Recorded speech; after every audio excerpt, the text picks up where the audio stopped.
सुप्रभात दशम श्रेणी संस्कृत कलांश को समस्त को स्वागत एवं अभिनंदन। पिले माने आमर या पूर्व कलांश गुड़िक विषयगत व्याकरणगत किसी कलांश नि तो बर्तमान आम गोटे से व्याकरण को आधार कर गोटे नुआ विषय पढ़ा सी हूँ आमर कौन प्रकृति प्रत्यय। तो प्रकृति प्रत्यय प्रथम आम जाना प्रकृति कौन प्रत्यय कौन ये दुईटा जिन अच्छी ना गोटे है प्रकृति आ गोटे है प्रत्यय। तो प्रकृति एवं प्रत्यय प्रकृति कौन प्रकृति कहले जहाँ मूल अर्थात मूल धातु बा मूल शब्द को ही आमर कौन कह जाए प्रकृति एवं प्रत्यय कहले कौन प्रत्यय अर्थ है परश्च प्रत्यय कहले परश्च अर्थात धातु बा शब्द पर जहाँ आमर युक्त हुए ताहाको आमर कौन कह जाए प्रत्यय। धातु एवं शब्द पर धातु एवं शब्द पर जहाँ युक्त हुए से है आमर कौन प्रत्यय। ये जो प्रत्यय आमे कहूचे ये प्रत्यय को आमर साधारणतः तीन भाग में विभक्त करा जायछि। केते भाग में विभक्त करा जायछि? तीन भाग में विभक्त करा जायछि। कौन गोटे है स्त्री प्रत्यय, द्वितीय है तद्धित प्रत्यय एवं कृदंत प्रत्यय बा कृत प्रत्यय।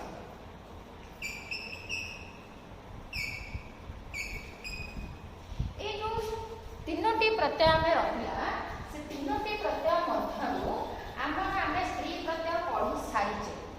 स्त्री प्रत्यय आम पढ़ी सारीचे। कौन स्त्री प्रत्यय जे कौन धातु बा शब्द ए रहा कौन धातु प्लस शब्द धातु बा शब्द पर पुरुषवाचक शब्द को स्त्रीवाचक शब्द करने आम टा उइप उइस आनिप यही सब प्रत्यय जोग कर तो सी है स्त्री प्रत्यय। तद्धित प्रत्यय है केवल शब्द पर युक्त शब्द पर तद्धित प्रत्यय है शब्द पर युक्त।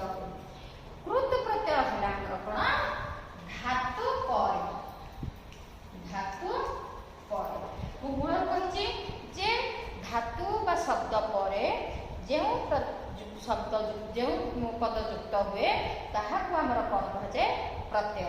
तो ये कृदंत प्रत्यय है कौन धातु पर जो प्रत्यय युक्त हुए से जो नूतन शब्द गठित हुए ताको आम कौन कहू कृदंत पद बा से प्रत्यय गुड़िक जो धातु पर जो प्रत्यय गुड़िक युक्त हेले ताको आम कौन कहू कृत प्रत्यय।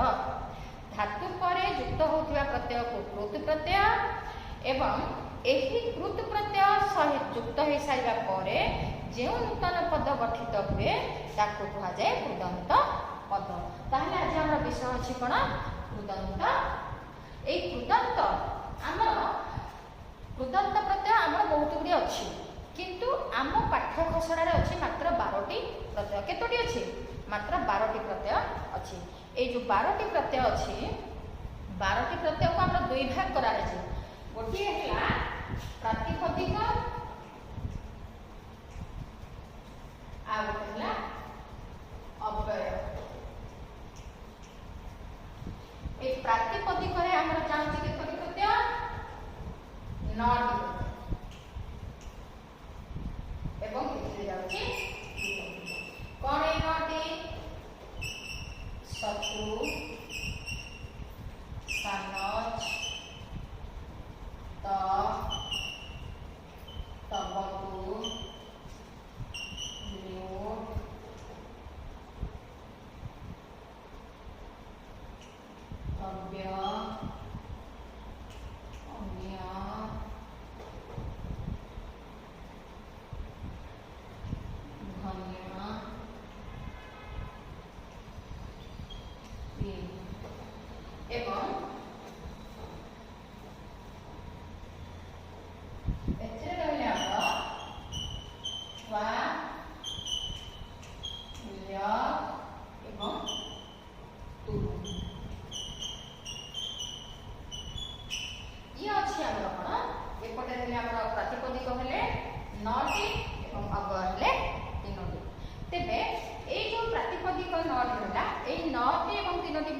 ନେଇକି ବର୍ତ୍ତମାନ ଆମର ଦଶମ ଶ୍ରେଣୀର ପାଠ୍ୟଘୋଷଣାରେ ଆମେ ପଢ଼ିବା।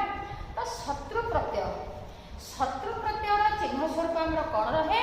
ଶତ୍ରୁ ପ୍ରତ୍ୟୟର ଚିହ୍ନ ସ୍ୱରୂପ ରହେ ଅତ। ଶତ୍ରୁ ପ୍ରତ୍ୟୟର ଚିହ୍ନ ସ୍ୱରୂପ ରହିଲା ଅତ।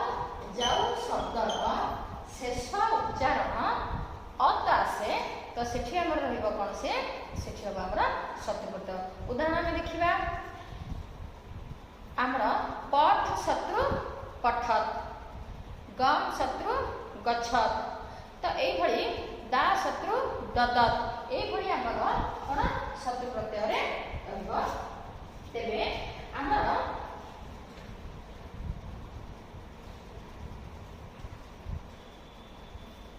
ଦେଖିବା ତାପରେ ସାନଜ ପ୍ରତ୍ୟୟ। ସାନଜ ପ୍ରତ୍ୟୟର ଚିହ୍ନ ସ୍ୱରୂପ ରହିବ କ'ଣ? ଆନ, ମାନ ଆଉ ଇନ। এই ସାନଜ ପ୍ରତ୍ୟୟର ଚିହ୍ନ ସ୍ୱରୂପ କ'ଣ ରହିବ? ଆନ, ମାନ, ଇନ।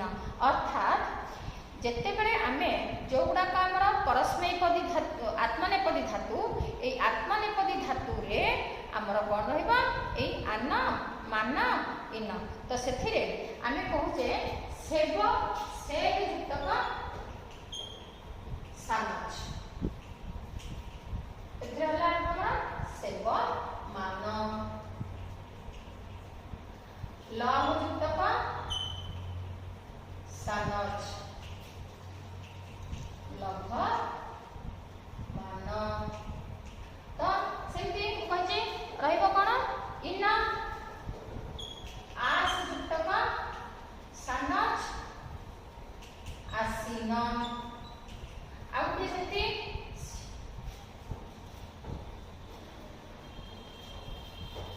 ଆନର ଦେଖିବା ସି ଯୁକ୍ତକ ସାନଜ, ଶୟନ। এইଭଳି ଆମର କ'ଣ ହେଲା? ସାନଜ ପ୍ରତ୍ୟୟର ରହିଲା କ'ଣ ଉତ୍ତର? ଆନ, ମାନ, ଇନ। ତାହେଲେ ପିଲାମାନେ ଆମର এই ପ୍ରତ୍ୟୟ, ଋତୁ ପ୍ରତ୍ୟୟ ଆମର 12ଟି ଅଛି। এই 12ଟି ମଧ୍ୟରୁ ଆଜି ଆମେ ପ୍ରତ୍ୟୟ କ'ଣ, ପ୍ରକୃତି କ'ଣ, କୃତ୍ ପ୍ରତ୍ୟୟ, ପ୍ରତ୍ୟୟର ବିଭାଗୀକରଣ, କୃତ୍ ପ୍ରତ୍ୟୟ କାହାକୁ କୁହାଯାଏ, କୃତ୍ ପ୍ରତ୍ୟୟରେ କେତୋଟିର ପ୍ରତ୍ୟୟ ଆମେ ପଢ଼ୁଛେ ଏବଂ ଶତ୍ରୁ ସାନଜ ପ୍ରତ୍ୟୟ ପଢ଼ିଲେ। ତ ପିଲାମାନେ ଆଗାମୀ କାଳାଂଶରେ ଆମେ ଅନ୍ୟ ପ୍ରତ୍ୟୟ ଗୁଡ଼ିକ ପଢ଼ିବା।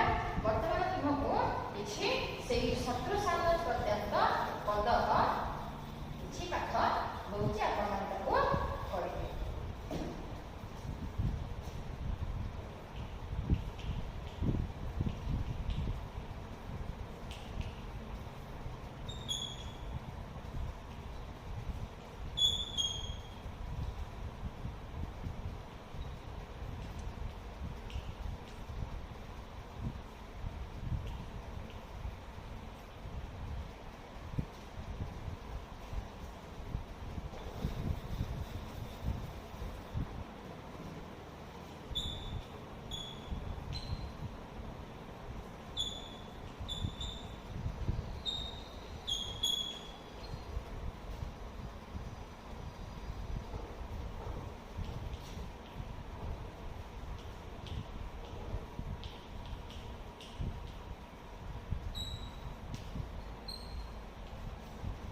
ପିଲାମାନେ ଆଜି କାଳାଂଶକୁ ଏଇଠି ରଖିବା।